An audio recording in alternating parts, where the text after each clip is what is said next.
Welcome, creators. Sit yourselves down by the crackling hearth fire and open your ears and your minds, for a world of opportunity awaits. Welcome to episode 2 of the Professional Dungeon Master's Guide, where we unlock the secrets of earning money online as a professional dungeon master. In this episode, we will unveil the step-by-step process of crafting an alluring GM profile on Startplaying.games that will help you stand out above all others advertising on the platform, captivate adventurers far and wide, and put you on the path to a successful career as a professional DM. If you're enjoying this series so far, then please share, like, crit the subscribe and notification bell so you don't miss out on any of this step-by-step guide, and get ready to level up your online DM game like never before. So, let's dive in.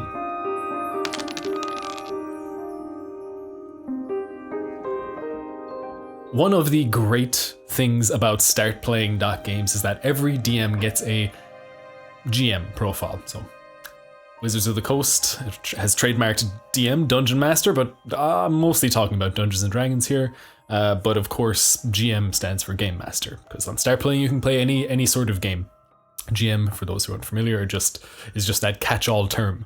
So on Startplaying, they've labeled it as such. So these terms are going to be interchangeable throughout the series, but don't worry about that. So like I was saying, every DM gets a GM profile on the site where they can market their specific skills, gameplay styles, and exactly what they are providing for players. Very important. Your GM profile also displays what games you are playing, what games you are advertising for, how many people are in them, when they're scheduled, things like this, but most importantly, it contains your social proofs, your reviews. Your player reviews are all displayed here, and verified players who have played in your games via the platform, your paid games, very important, are labeled as such, and people can see how many of your games that they have played in. So say someone has played in a bunch of your games and they've written a review, they'll get a little tick to show that they're played games, and a little number will pop up that they have played in however many sessions they've played with you and chosen to give you money for. This is very important for people who are deciding which DM to go with when they want to hire one professionally. This is all real and significant proof that you are a DM worth paying for. So here we are on the edit your GM profile page on Startplaying. Of course, this is assuming you have signed up as a GM on a Startplaying site. It's very easy. Like I said before, it's very important to your review link. If you've had a number of players or a party or a table for any decent length of time, I usually send mine out after 10 sessions. You could totally send one out after 5, but I just think that 10 is a decent amount of time for a party or players, customers to have spent with you, paying you money. They should have a very decent idea at the 10th session mark whether or not they want to continue doing that. They'll know what they enjoy about you, what they don't enjoy, what kind of I'm certain that at least somebody after 10 sessions would have some form of constructive criticism. So yes, sending this after 10 sessions is perfectly reasonable and very important to getting reviews on the site. If you don't ask, you're not going to get many. People. Of course, I've gotten some without asking, but if you really ask and you can kind of have that call to action, then people will leave them. Most people just don't even think about it.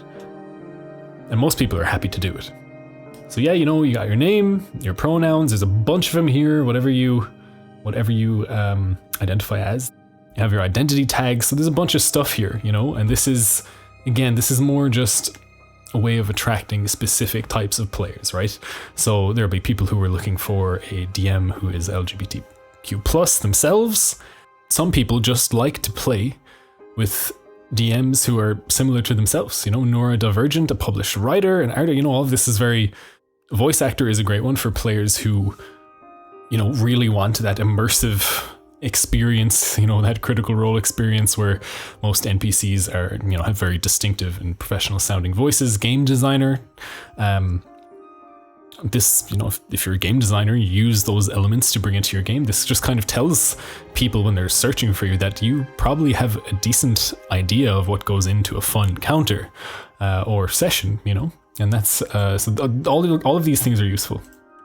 But don't lie. Just put what you are. Don't try and put a bunch of stuff to attract everyone. I'll talk about that momentarily. Allow direct messages. I do. I feel like any chance, and honestly, a lot of my games have come from direct messages. People, not through the games I'm advertising, but people are just scrolling GMs on the site. They like your profile pic, or they read your bio and they really like you, and they get directly in contact. This is how I've gotten a couple of groups fully formed. They've all come to me through direct messaging and asked, hey, we've got a bunch of friends, we've got a friend group, we'd all like to choose you as your DM. So I always would allow direct messages, because this could save you so much time, can save you months looking for a group, and it's just a nice little surprise when a fully formed group is already in your DMs asking you to run a game for them. Now, your about section right here. This is important. This is the place you're really trying to sell your service. There's a section where you can go into details about your style of DMing, but here we want to be concise, attention grabbing, exciting, and remember, keep the kind of player you want to attract in mind. This will determine how everything you write in your GM profile and adventure templates kind of ends up. As you can see, I put a lot of emphasis on narrative and an RP heavy game with deep dives into character backstories. This is the kind of game I know I'm best at, and it's the kind of player I wish to attract. If you're big on dungeon crawling, combat focused games, or survival based hex crawls, for example, or really old school kind of grindy grindhouse type of gameplay, then advertise for that. You don't want to attract.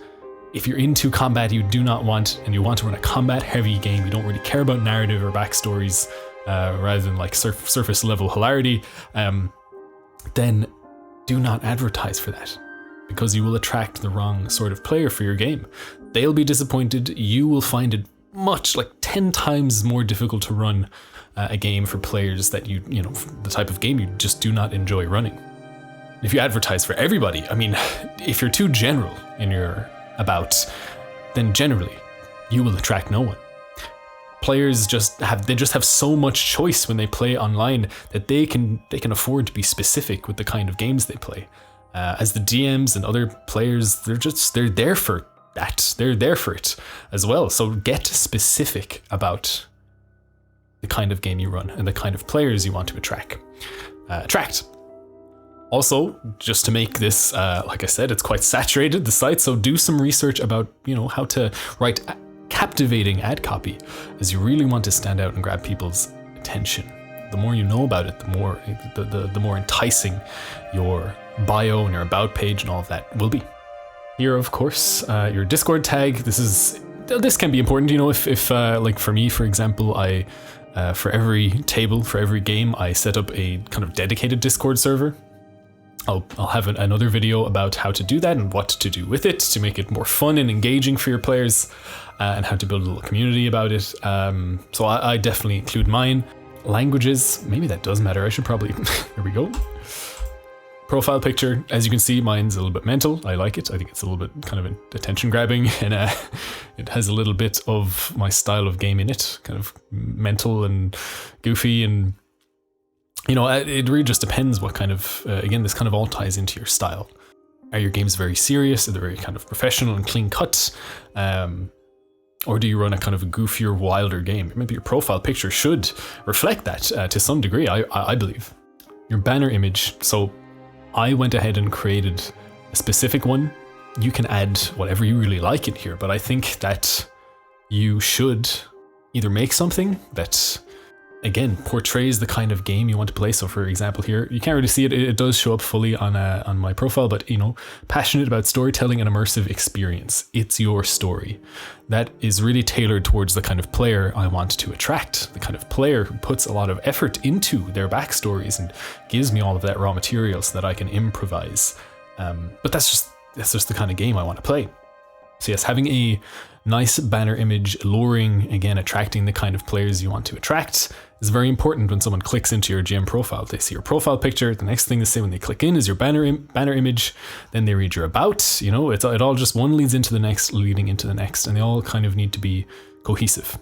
GM stats, yeah, sure. However much TTRPG experience, years of GM, mine are the same, because in the previous video I explained that I never played before I started DMing. That's how I learned the game, as I started DMing, so mine are the same. I'm sure people worry about this a little bit too much. I think players are more interested in the amount of reviews and games you've run on the site. So again, do not lie. What do you bring with you? So yes, I've got a bunch of stuff here. I've got a Roll20 Pro sub. If you've got a premium Discord community, put that in.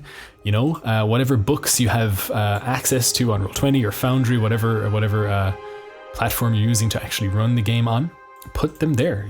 Again, it's just another little, you're adding the value for players. So it's really important you do that. GM style. So this here is where you can get very specific. Once people have clicked on your, they really like your profile image, they really like your banner, they've read your about and it all sounds good, you've grabbed their attention and they want to know more, well, this is the next thing they're going to see, GM style.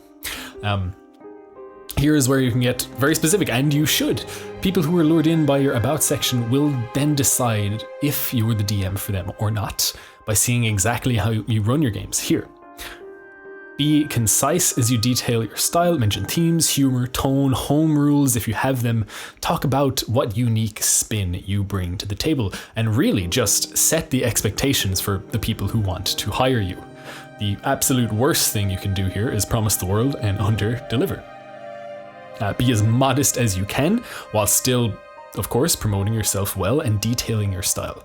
If players go into your game expecting a good experience and you deliver a great one, well, they will be long-term customers and organically bring others in. But if you write stuff like academy-trained voice actor when you took maybe a few improv classes or watched a few videos on YouTube, then expectations will be through the roof. You will disappoint everyone, probably lose clients and potential future clients, and yeah, you lose that free organic word-of-mouth advertising that you would have gotten if you had under-promised and over-delivered. Of course, they're going to tell their friends about how you knocked it out of the park. Game systems, again, do not... Here is important that whatever games you're capable of running, put them in. Not even just what you're advertising for, what games you plan to be advertising for. Put in games you are capable of running. Because, like I said, people will DM you. It started to really heavily rain. Hopefully you can't hear that. People, like groups, will just DM you and they will ask you, hey, they see you got Call of Cthulhu on there. They'll say, hey, can you please run Call of Cthulhu, because that's what I searched for and you're the DM that popped up. So yes, whatever games you're capable of playing, put all of them in there. With the specific adventure templates, that is the exact opposite, and we will explain that in the next video, but you do want to be specific there. Game platforms, whatever you're going to be using. For example, there I use Discord for voice chats and curated music playlists, and Roll20 for battle maps and player journals, player characters, character sheets and all that. That's all, and Compendium, of course, that's all on Roll20.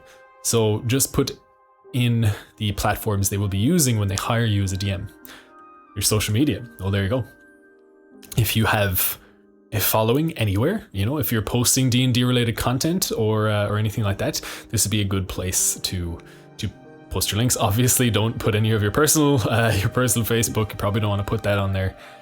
But yes, it is just a way of kind of driving traffic elsewhere. If that's indeed what you were looking to do. For example, this is my YouTube channel, Holistic Dungeon Master. There's my YouTube link for it. This could be a great way to advertise also, because people might be checking out your content, or if you have any videos or any streams up of you actually DMing, or any of shorts of your ideas that you're kind of posting, which I do. They might check out your YouTube link once they've if they really like the look of your GM profile. They might just need another deciding factor, and this is what they might do. Twitch as well, right? It's great if you're already streaming games, then link it, and people will go have a look, and that'll decide it for them. The Book a GM button. So yes, if people are not finding you through your advertised games and they're actually just searching the GM profiles and find you that way, and they, like I said, like those groups will try and hire you. they will, like, you know, set your cost per player. Mine's at 20 currently. Could be more if I started on Start Playing much earlier than I did. For you, I'd probably recommend sticking with the $15 mark if you're just starting out. You can go less, you can go to 10, but at that point you're kind of really pushing the boundaries of what's worth your time for this skill you are providing as a service. Show exactly how much your services cost, so people, their expectations are set. The minimum hours you can be booked, 2 to 6. I've a wide spread here because maybe someone wanted to book me for one shot. I probably wouldn't go more than 6 hours. 6 hours in an online game is fatiguing, and minimum hours I can be booked if people are in a rush. 2 hours. I don't think I'd do less than 2 hours. A 1 hour game, I feel like that would be a disaster. That's just me personally. I feel like I wouldn't even be able to hit my stride after 1 hour. But yeah, there you go. All very, very important stuff to note. So that's it. Congratulations. Well, that's it for the GM profile. Congratulations, first of all, on taking the leap and, you know, following this comprehensive step-by-step guide to create a standout GM profile on Startplaying.games. Your dedication and strategic approach here, which is what you'll need, will pay off as you attract the players that you truly desire, and the players that you can provide the best experience to, which is what this is all about. But hold on, we're not yet done exploring the many facets, and there are many, of Startplaying.games just yet. Brace yourself for the next video in the series where I will guide you through crafting an irresistible adventure template. So we've done the GM profile, now you need to do the adventure template for your advertised game. So get ready to unlock the secrets of captivating storytelling that will entice players to join your epic quests. So trust me, you do not want to miss out on this next video. Your journey to becoming a sought-after professional dungeon master is about to reach new heights. Stay tuned and get ready to embark on a thrilling adventure of your own. Thank you all so much for watching all the way to the end. Please like, subscribe, crit that notification bell, and remember, this world needs good DMs.